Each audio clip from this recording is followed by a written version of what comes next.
one time before I came to teach at at this university, the head of the company I worked for assembled all the employees.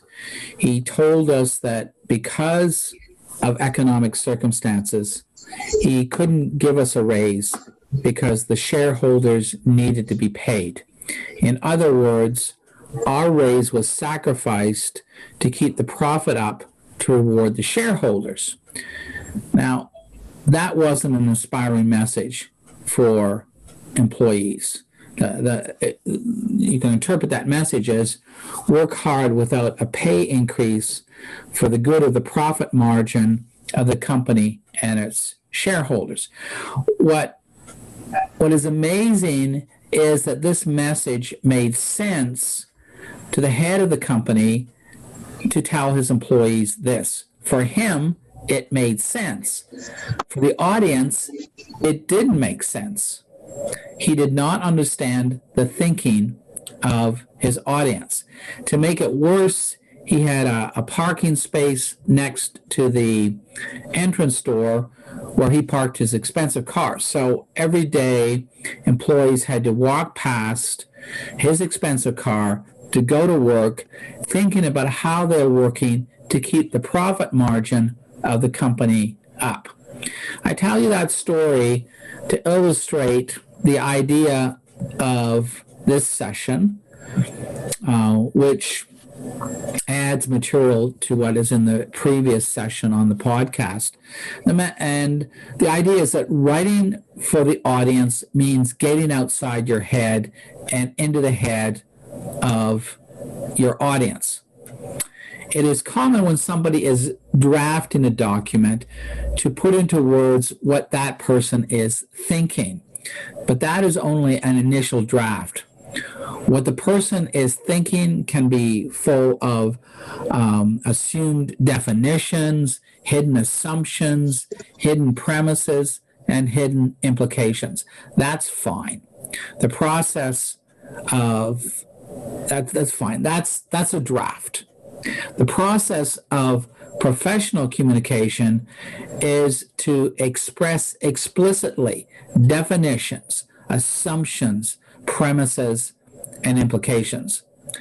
Those are areas of thought where you know what you mean, but your meaning is hidden from your audience. So now you identify what is hidden and assumed in your head and make it explicit for your audience. The text is good on this issue. The text takes you through the process of identifying your hidden meaning and making what is implicit explicit. But you also have to imagine what your audience is thinking. You know what you are thinking, but you are not communicating just with yourself. You are communicating with people with different experiences and perceptions from you. Imagine trying to communicate with somebody with irrational beliefs. Just telling this person your rational beliefs may not be convincing. You have to understand how somebody thinks in order to communicate with the person and persuade the person, particularly if you want to change deep-rooted, irrational beliefs. Know your audience, research your audience. 3 areas where a lot of research is done about the audience are business, politics, and jury selection. In business, politics, and jury selection, there is an attempt to persuade the audience by understanding the audience better. There's an American show on TV right now, it's been on for some time, called Bull, which is about the head of a company that advises on jury selection in trials. Now, this is an actual business, particularly under the rules of jury selection in U.S. law. In jury selection, before the trial starts, a group of citizens is summoned randomly to appear in a courtroom. The trial hasn't started. One by one, each person asked to come is asked questions by the prosecutor and by the defense attorney. According to the rules, each side can refuse a number of jurors. So the jurors are chosen jointly by each side in the trial according to whether the side believes that person would be favorable to the case.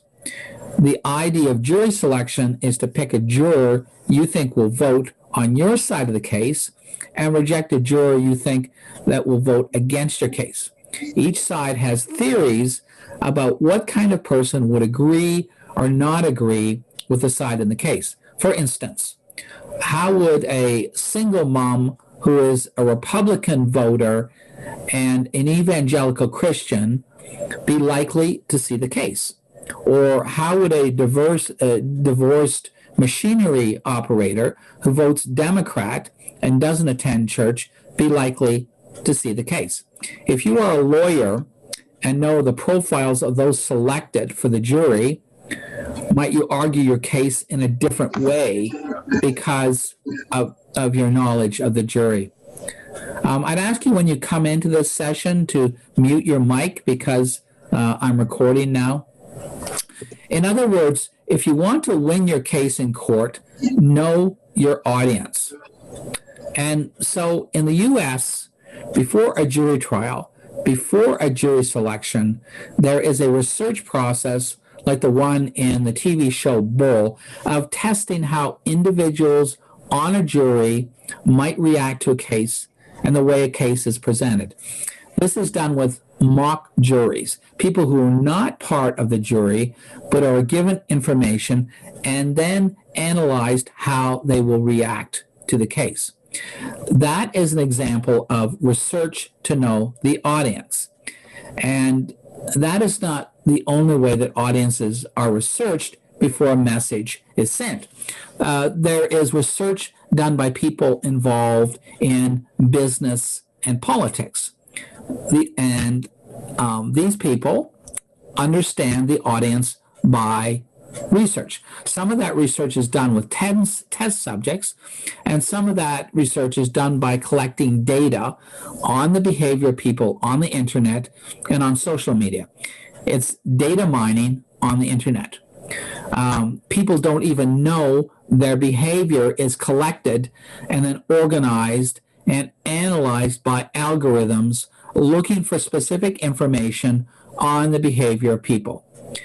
That has now become an important issue in society, privacy and surveillance, the collection of data from people using the internet when people don't know their data is being collected.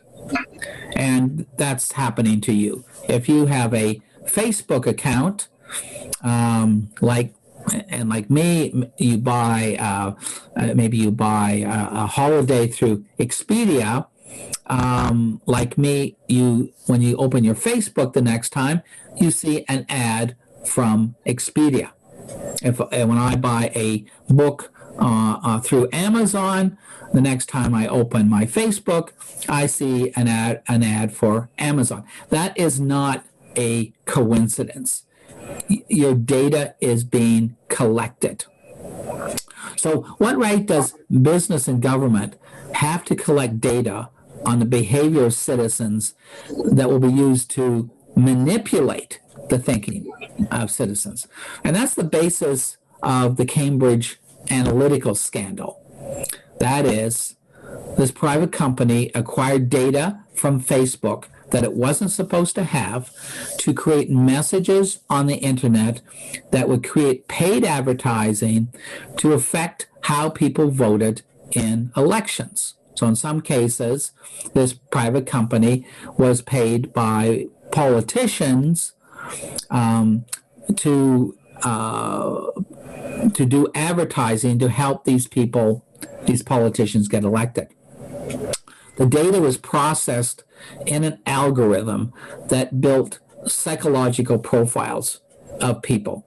Basically, what do you say to people to get them to do what you want them to do?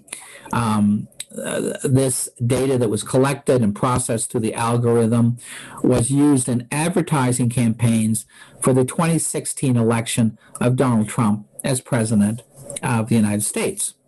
With the data on specific users and their psychological profiles, these users can be micro-targeted with advertising that appealed to how they think.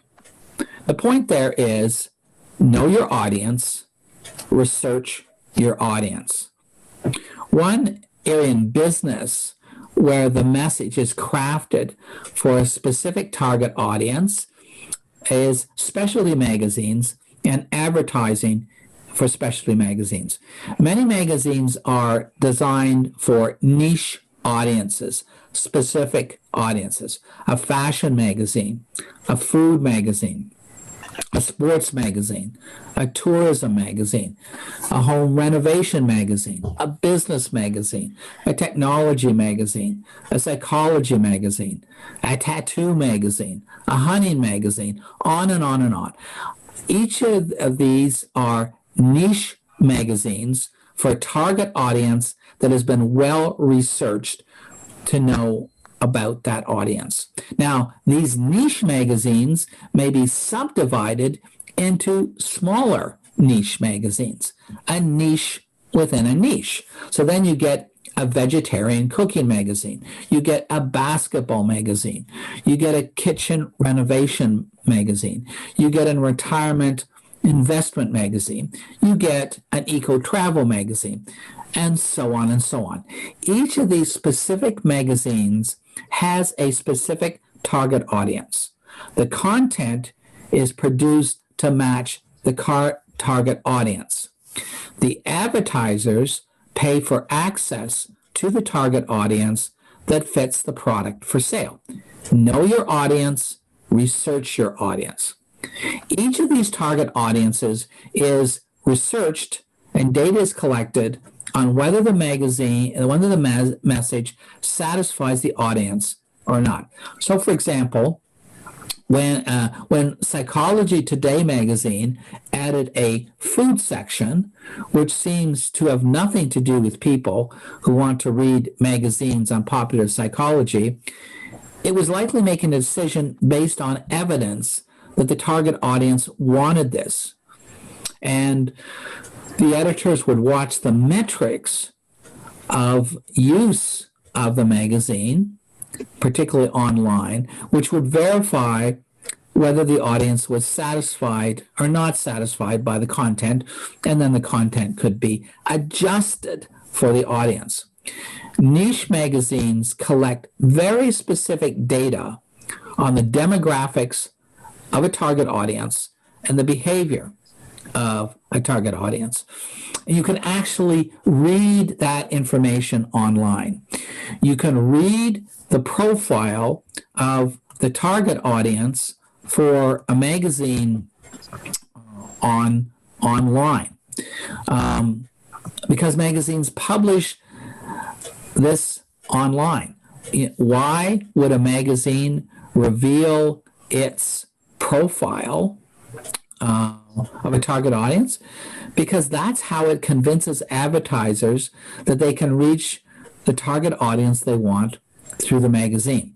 Typically, these profiles of the magazine's readers include circulation size, gender, income, education, age, and marital status. This information is usually found at the bottom of the website under the tab Advertisers, or sometimes what's called the Media Kit. The Media Kit is for advertisers, not for journalists.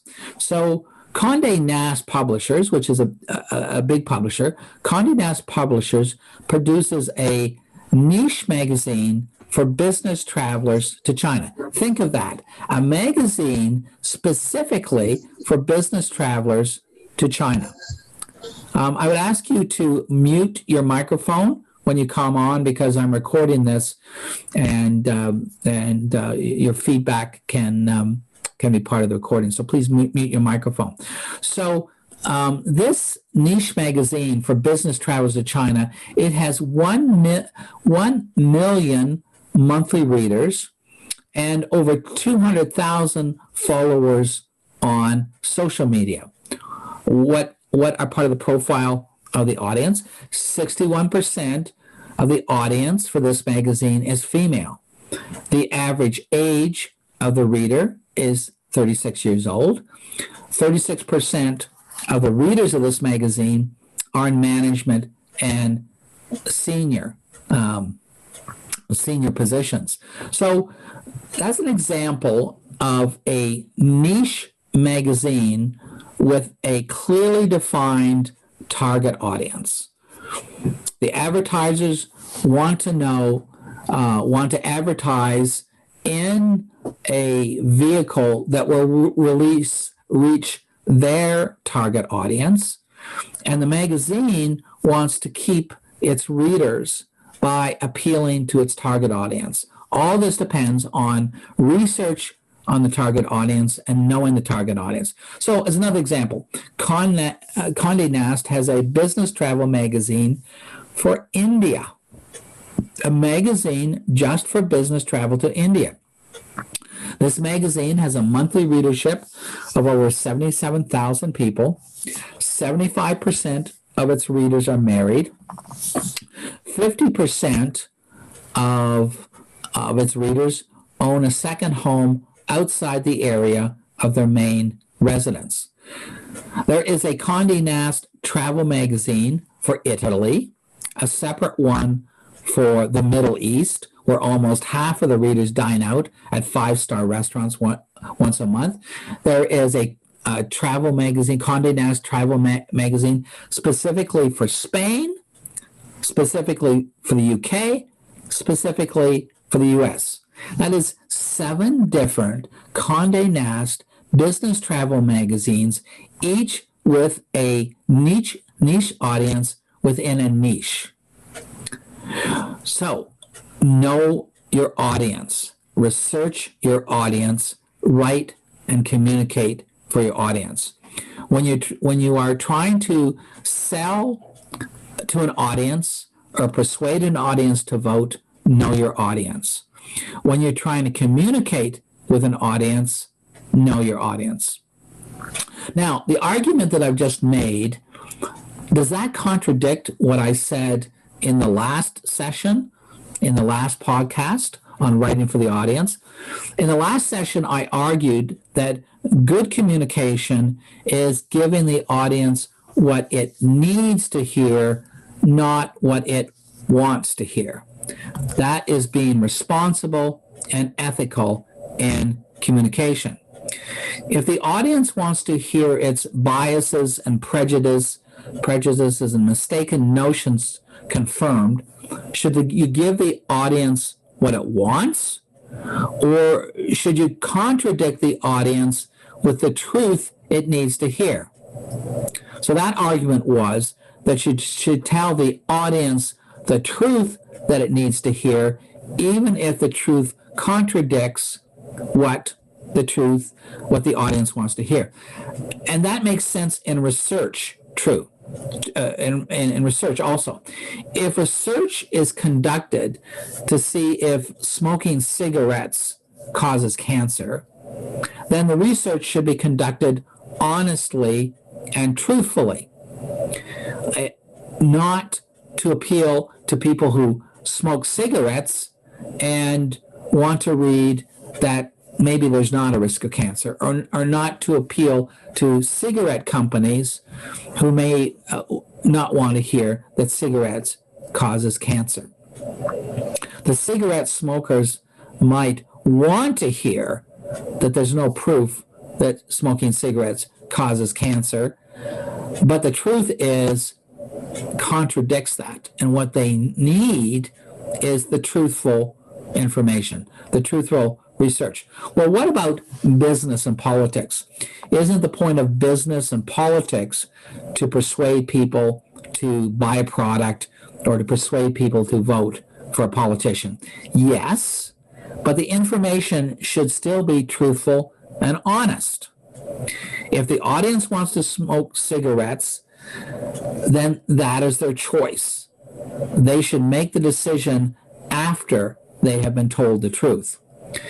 If an audience is biased against immigration and wants to hear bad things about immigration, and if that message will help a politician get elected, it would not be ethical to win votes by telling voters the biases they want to hear. So, yes, you should know and understand the thinking of your audience, but ethically you should communicate and persuade by being honest and truthful. Now, the text says that part of writing for the audience is anticipating objections from your audience and answering those objections before the audience can make them. The text gives specific examples in chapter 10 of objections to anticipate. And this is all part of writing for the audience, not writing what is in your own head, not writing from your own assumptions and premises and implications. Understanding your audience, and part of that, the text says, is anticipating the specific types of objections that somebody will make and answering that objection before somebody can make it. So, for example, on page 153, the text says that someone might object when you are proposing a cause and effect situation. Someone might object, there are causes in addition to the one you claim. There are causes in addition to the one you claim. And remember that I've said previously that cause and effect is not a fact, but an interpretation.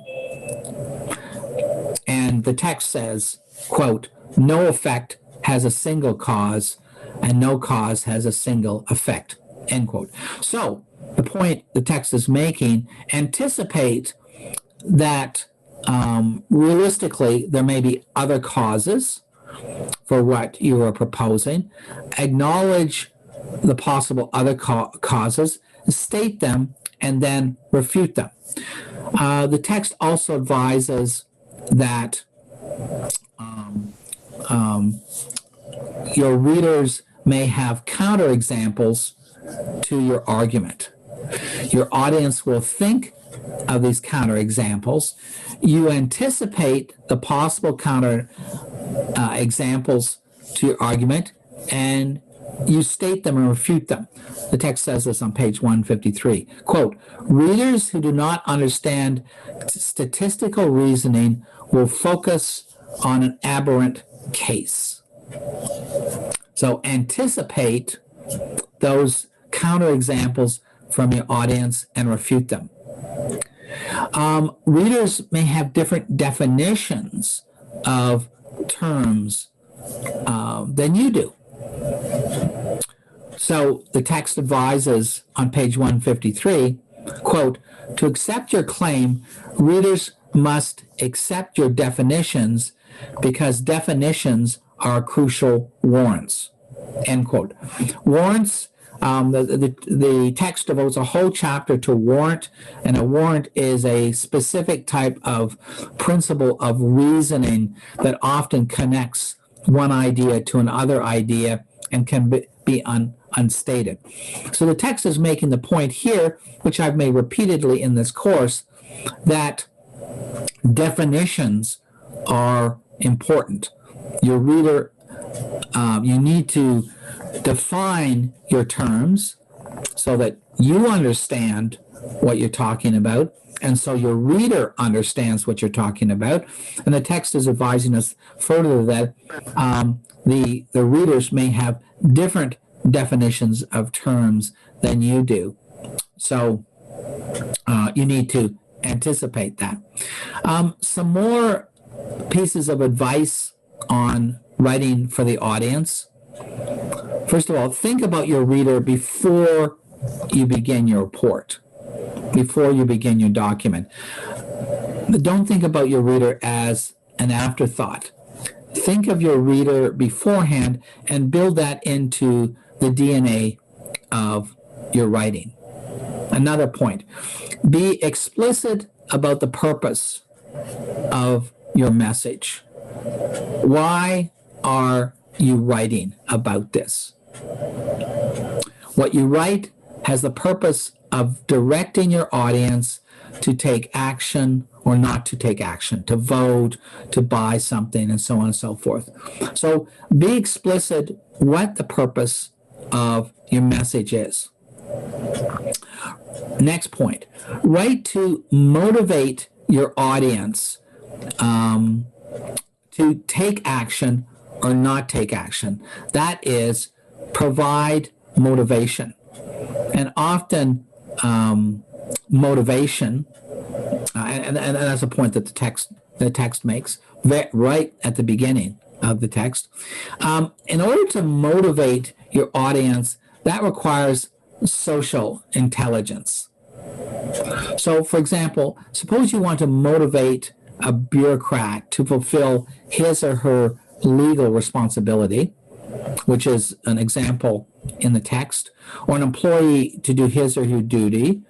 You don't say, you must do this under the law unless the bureaucrat is define the law, or you don't say to the employee, you must do this. Being arrogant with a bureaucrat or being arrogant with an employee can create resistance. So you have to be careful how you use power to the people below you in the hierarchy, and you of course are sensitive to how people above you in the hierarchy use their power over you. Just because somebody has power over somebody else, it doesn't mean that you can get somebody to cooperate simply by ordering them. And that's what requires social intelligence, how to use your power in a way that is persuasive and wins cooperation. If you don't win cooperation, even though somebody's required to do something, the person who's being ordered to do something may do what he or she is ordered to do, but they may take as long as they can doing it, delaying the process. Better to use social intelligence and persuade the person you're dealing with and say, say, we all want to do such and such, or I hope this isn't creating extra work for you, or I know this is adding to your work. You are being persuasive, not tyrannical in the exercise of power. So a request or an order phrased as a question is more polite and diplomatic and persuasive. And it also motivates someone to give the reasons why you want them to do something. When you give the reasons, you're respecting the other person intellectually and winning cooperation by showing the reasons. And so in a company, when people communicate within a company, instead of just ordering somebody to do something, it helps in the communication to explain why this is needed, to be persuasive. Without the reasons why this is needed, the message can sound demanding and arrogant. Next point, imagine what you're writing from the reader's perspective, not from your perspective. Too often people know what they mean and they expect other people to read their minds. you know what you mean, but have you made what you mean obvious to your audience? Have you made your hidden assumptions and hidden premises audience? You know what your assumptions are, but have you explained them? You know what your implications are, but have you explained them? One interesting point that the text makes to connect with the thinking of your audience, the text advises, write as though you are having a conversation with your audience. So instead of having a conversation with yourself when you're writing, you're saying, what am I thinking? Imagine, the text says, that you're having a conversation with your audience. Make it like a dialogue. Make your argument structured in a sequence like you would in a conversation. And to find that sequence, to find that structure of the sequence, write a sequence of questions for yourself to answer. Answer the questions and then remove your questions. And then you have a sequence that is composed to answer the questions likely in the mind of your readers. So imagine a skeptical reader and how you would respond politely to a skeptical reader. Even if you don't use this tactic and ask questions, write like you're answering questions, but only use this when it's appropriate, because otherwise it's going to sound manipulative.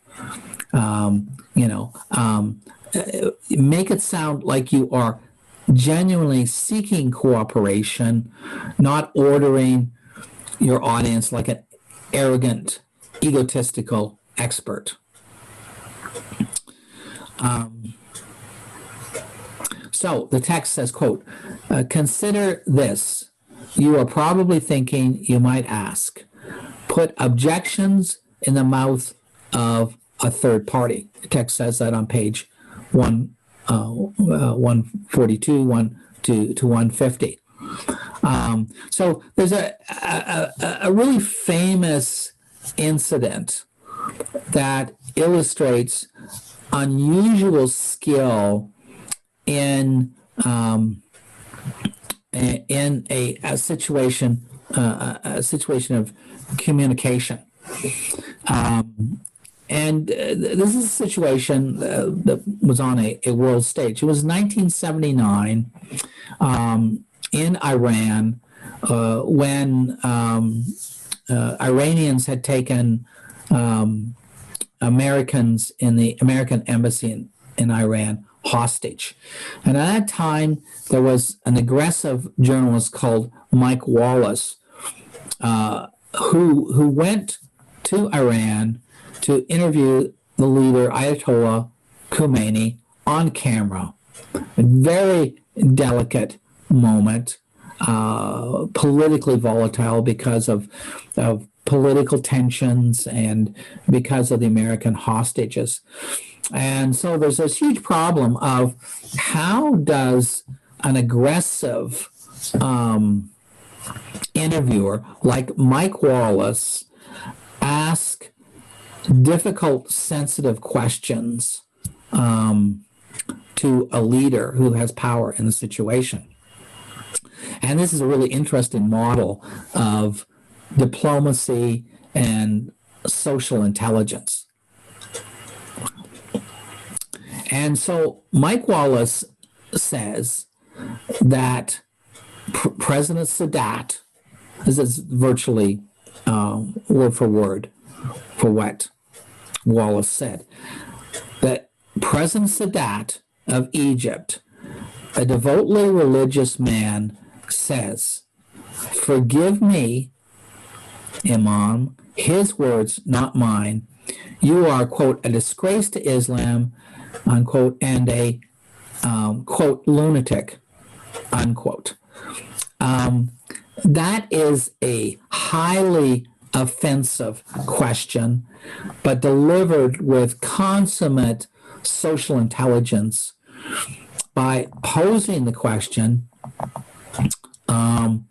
but posing it in an indirect way, as though it's not coming from Wallace, it's coming from Sadat, a fellow Muslim leader. And the Ayatollah responded to the question, not in aggression towards Mike Wallace, but criticizing Sadat and saying that the people of Egypt should rise up against Sadat. And within a couple of years, Sadat was assassinated. Anyway, a great example of social intelligence and being able to communicate information and ask a difficult question.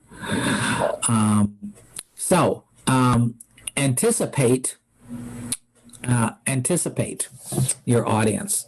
Next point.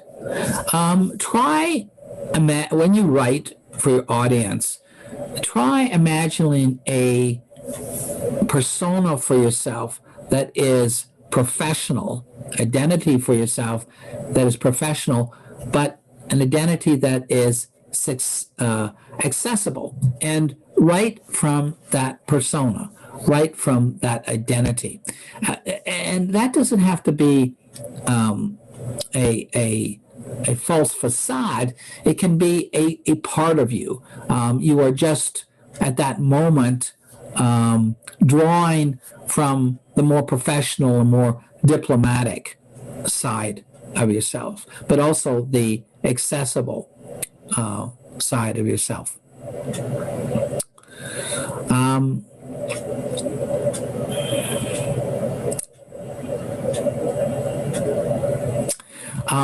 When you're making a response to somebody, when you're criticizing somebody or evaluating somebody, remember to focus on the argument, not the person making the argument. The text says this on page 151.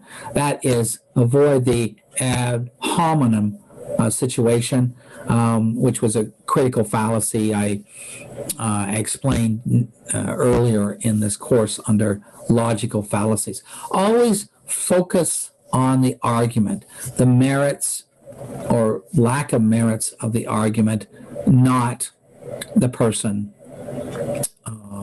who made the argument. Okay, next point. In writing for your audience, keep acronyms to a minimum. Don't use acronyms that are unfamiliar to the audience. And so acronyms are words that are formed from taking the first letter of a series of words. So, for example, PAWS, PAWS, in upper cap letters, is an acronym for the Association Progressive Animal Welfare Society. Or DRC is an acronym for the Democratic Republic of Congo. EEC is an acronym for the European Economic Community. USB. Do you know what USB stands for? You're likely what's going to pop into your head is an acronym for a type of electronic plug-in. But USB can also stand for Underwriters Survey Bureau or Unified S-Band. So that acronym USB can stand for multiple things. Or USD, okay? In economics, if you hear USD, you may think it's US dollars, but the acronym USD also stands for the University of South Dakota. So the advice here is keep acronyms to a minimum so that your audience will understand what you mean. Now, different disciplines have different acronyms that are familiar to them, and those acronyms aid conversation within the discipline. And they're a shortcut for communication within the discipline. But those same acronyms make it more difficult to communicate with people outside the discipline because they won't understand it. So it depends on your audience.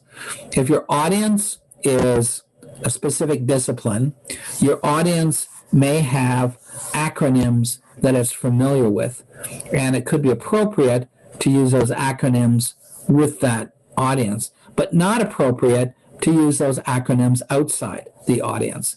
So, for example, if you're a financial advisor and you're advising a customer, you may know all the acronyms in business, but the person you're advising doesn't know those acronyms. And so a conversation peppered with those acronyms is just confusing for that person. Or if you're a company's CEO and you're addressing shareholders and you're explaining to the shareholders the annual general meeting what's been happening in the company, if you just use acronyms that make sense within your company, your shareholders may not understand it. Or your shareholders, think of your shareholders report. Who's the audience of your shareholders report, and what language is understandable? Now, typically, the beginnings of technical documents might have a glossary at the beginning of acronyms and their meanings. But if your audience is unfamiliar with these acronyms, and your document starts with listing 50 new acronyms in people's minds, you can pretty much be guaranteed your readers will not be able to remember those 50 acronyms. So you always want to write for your audience and understand the knowledge and level of education and language of your audience, and use the language your audience will understand. And specifically,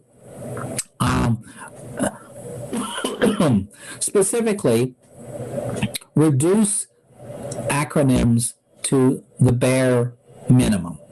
And there's some acronyms that people are really useful, and it's fine to use them. So, for example, one acronym is GEICO. You watch TV or the internet, and you see these great commercials for this company called GEICO. And after a while, because they use a lizard in the ads, you might think you remember GEICO because how the word connects with that lizard, but you may not remember that GEICO is an acronym and what it stands for. And it'd be really interesting right now if I asked everybody listening, without Googling it, what does GEICO stand for? I would predict there aren't many people listening who could tell you what GEICO stands for. It stands for Government Employees Insurance Company. Or you watch advertisements for a type of car called BMW. And we're really familiar with that acronym. And we know right away that BMW manufactures cars. But what does that acronym actually stand for? You can buy a BMW in Great Britain. Does it stand for British Motor Works? Actually, it's a German phrase, and I can't pronounce it in German, but it translates from the German to English as Bavarian Motor Works. Okay, so reduce acronyms to the minimum. So some final comments. The question: do you practice professional communication now to make it a habit? If you're only practicing professional communication when you have to do an assignment, how much is going to stick? How much it becomes a natural part of you. So consider your daily habits in communication. Consider how you send an email to people. And are you practicing a professional style of communication when you communicate? Professional just in the sense of, are you clear when you're sending a message? So, for example, a simple example is in the subject line of an email, do you summarize the purpose of your email? If in any organization, in any communication, a good way to get the attention of somebody and get somebody to read your email and take action is to put the purpose of your email in the subject line. If you don't do that, and if it doesn't have an important enough purpose, the person receiving your email may not give high priority to reading your email and answering your email. When you send an email, do you identify yourself clearly? Do you identify yourself clearly? People often use email addresses that don't have their name in it, and don't always give their name, their full name in the email. Particularly, you'll see it sometimes when they're communicating to you, and this is the first time you received an email from the person. I've received email like that. I remember one time I received an email from a journal that wanted to publish an article of mine, and I hadn't asked to publish the article in the magazine. The magazine had sought me out. The journal had sought me out and wanted to publish my article. Now, I recall this email because the person who sent the email just signed it with her first name and didn't give her position. And so my reaction is, who am I talking to in this email? Am I talking to the editor? Am I talking to a secretary? Am I talking to an intern?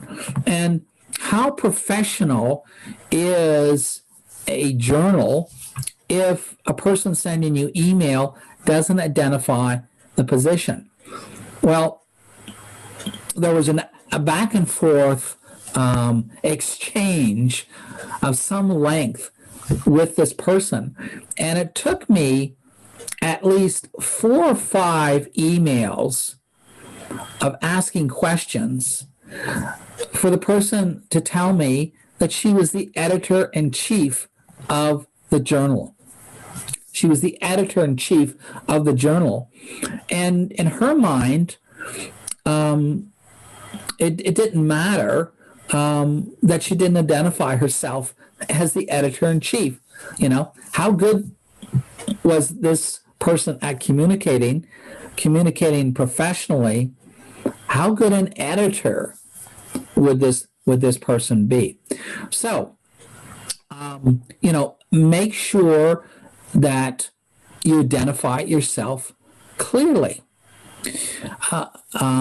Are you polite but professional in the way that you word your message? Sometimes people can be too colloquial and too familiar in an email to a stranger, and that can seem disrespectful and arrogant in the communication. So be polite and be professional. Make sure you don't make errors in spelling and punctuation. Okay? It may seem a simple thing, but it's not a simple thing. Your professionalism, your competence is at stake in the first impression in an email. I can't tell you, as a teacher at this university, how often I get email from students with errors in spelling and punctuation in the email. And of course, I wonder, particularly in a course like this in professional communication, how well the student is really learning to communicate professionally if the person can't send me an email with correct spelling and punctuation. Do you think it matters that you write professionally when you write an email? Think about that. Do you actually think about that? And by professional, we don't mean stiff, that we just mean clear in communication.